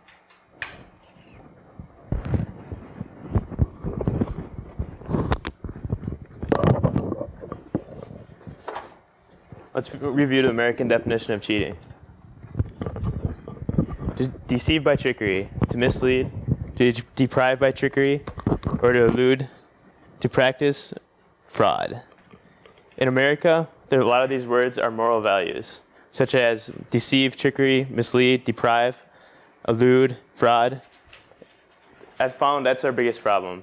In America, we blow off our moral values. How many people today have cheated? See, we have a couple already. I found a lot of quotes such as, "It's wrong, but I didn't feel bad about it, partly because I know everyone else is doing it."